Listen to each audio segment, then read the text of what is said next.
Olá, tudo bem? Eu sou Ava Gardner, sou instrutora de aprendizagem aqui do Senac e também sou professora da turma de RH. Eu gostaria de compartilhar com vocês um pouquinho sobre o tema comunicação acolhedora, ou também conhecida como comunicação não violenta. Você sabe o que significa? Vem que eu vou te explicar.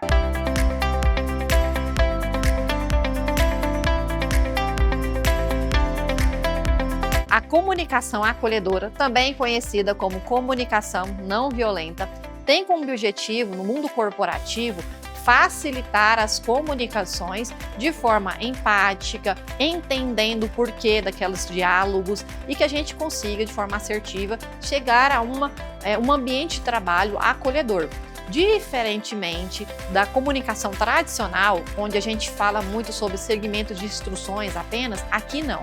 Na comunicação acolhedora, a gente vai entender os porquês, entender os sentimentos, ter empatia com a nossa equipe para que a gente consiga alcançar os nossos resultados. No ambiente corporativo, a comunicação não violenta tem como objetivo trazer mais engajamento, trazer mais empatia, bons relacionamentos e principalmente clareza, nos diálogos, nas comunicações. E aí a gente tem a assertividade nos processos, porque quando uma equipe conversa de forma clara e acolhedora, a gente consegue que os nossos objetivos sejam alcançados, que a gente evite retrabalhos e ter um ambiente bom para se trabalhar.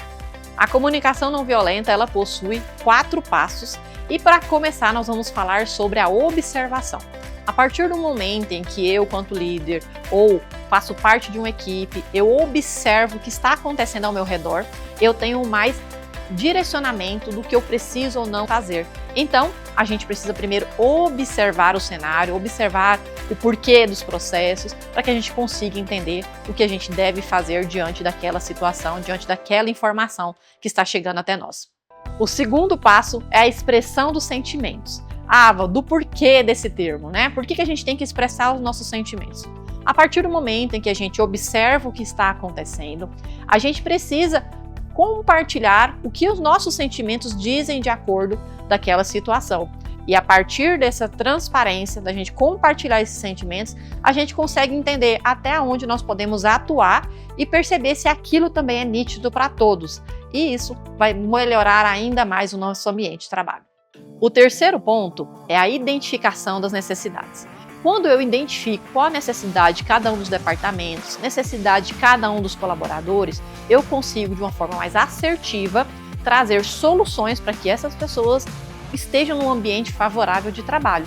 Então a gente consegue fazer o levantamento das prioridades, o que é o mais urgente ou não, e assim a gente consegue atender os objetivos de todos. Então é preciso que a gente identifique as necessidades de um departamento, de pessoas específicas, para que tudo flua naturalmente. E o quarto ponto, que também é muito importante, fazer pedidos claros, diretos, que você tenha clareza no que você precisa. Como que eu vou saber as suas necessidades se você não transparece o que você precisa, você não deixa muito nítido os processos? Por isso a gente precisa ter muita clareza nas informações. A partir desse momento que você é claro comigo, eu entendo até onde eu posso te ajudar e, consequentemente, a gente consegue alcançar os nossos objetivos. Trazendo um exemplo prático aqui para vocês de comunicação não violenta e uma comunicação acolhedora, aquele momento onde o departamento está sobrecarregado de atividades, o gestor ele tem como um papel observar essas demandas, mas a equipe também precisa ser muito transparente com o seu líder, que assim nós teremos um momento de empatia, onde esse líder vai entender ali que precisa fazer redistribuição de atividades, precisa entender qual é o ponto que cada colaborador pode contribuir e, consequentemente, o nosso ambiente de trabalho ele vai fluir ainda mais, trazer os resultados dentro dos prazos. Então, nós precisamos seguir todos aqueles 4 passos que eu compartilhei com vocês para que o nosso ambiente de trabalho seja mais acolhedor e que a gente tenha ali mais resultados e a gente alcance os nossos objetivos. Um outro exemplo que eu gostaria de compartilhar com vocês, eu citei até numa última aula com as minhas alunas que são recepcionistas. Muitas vezes chegam clientes que estão estressados, que querem descarregar todas as suas frustrações em cima dela que está ali naquele momento de atendimento. Como que eu faço para quebrar essa rigidez do meu cliente? Primeiramente, claro, você não vai responder na mesma moeda. Já ouviu aquele ditado? Então, aqui nós vamos, de uma forma acolhedora, entender qual que é realmente a dor daquela pessoa que está, de alguma forma, te atacando ali. Com muita educação, você vai responder, olha, se você não for a pessoa que resolve o problema, ser transparente. Olha, eu não consigo resolver esse problema, mas eu vou te direcionar para uma pessoa que vai resolver, né? Mas, principalmente, entenda qual é o sentido daquela frustração, daquela forma que aquela pessoa está falando. Às vezes o problema dela não é com você, o problema dela é com ela mesma. E tá tudo bem, mas ela não pode descontar isso na gente. Então nós, quando vamos atender uma pessoa que está passando por esse momento de dificuldade, antes de tudo, é observar os sinais corporais, porque o corpo fala, né? Entender o porquê da dor daquela pessoa, tentar trazer uma solução possível para ela, e assim a gente entende, né, que a outra pessoa, vendo que você é acolhedora, que você é educada, a partir desses princípios a gente consegue ter um ambiente, um atendimento muito mais saudável, né, e resultados ao final alcançados. E aí, pensando no mundo corporativo, você está num ambiente de trabalho onde a gente está sentindo que o clima já não está tão interessante, porque às vezes existem conflitos internos que acontecem em toda a empresa, nós podemos começar pelo feedback. O seu colega de trabalho, muitas vezes, ele não está num dia legal, mas ele não percebe, né, que a forma dele tratar os outros pode estar incomodando o ambiente de trabalho.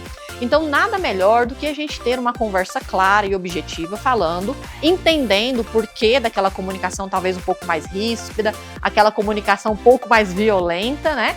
Então a gente vai em um diálogo claro e objetivo, falar, olha, o que está acontecendo? Então que a gente possa trazer essa transparência, conversar, dar feedbacks, para que as pessoas entendam que aquele comportamento não está sendo tão legal, principalmente no ambiente social, onde a gente tem que ficar o dia inteiro trabalhando e a gente precisa ter ali os nossos objetivos alcançados e um bom relacionamento no ambiente de trabalho.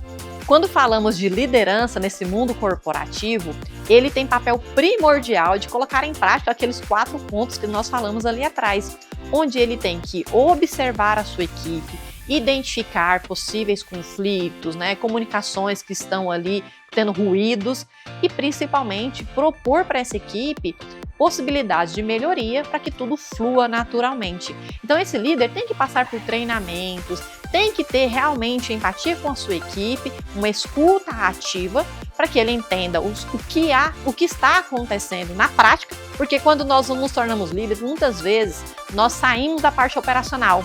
E aí a gente deixa de entender o porquê de alguns processos nos detalhes e quando a gente escuta quem está lá na ponta fazendo tudo que ele precisa ser feito, nós, quanto líderes, vamos começar a compreender todos os processos e, consequentemente, pensar em possibilidades de melhoria para que todo o ambiente se torne saudável e fluido. Então é importante que o líder se mantenha motivado, atualizado e principalmente com a escuta ativa. Como que a gente pode utilizar a tecnologia a nosso favor? Fazendo pesquisas de clima organizacional, sabendo trabalhar a nossa inteligência emocional e principalmente o feedback.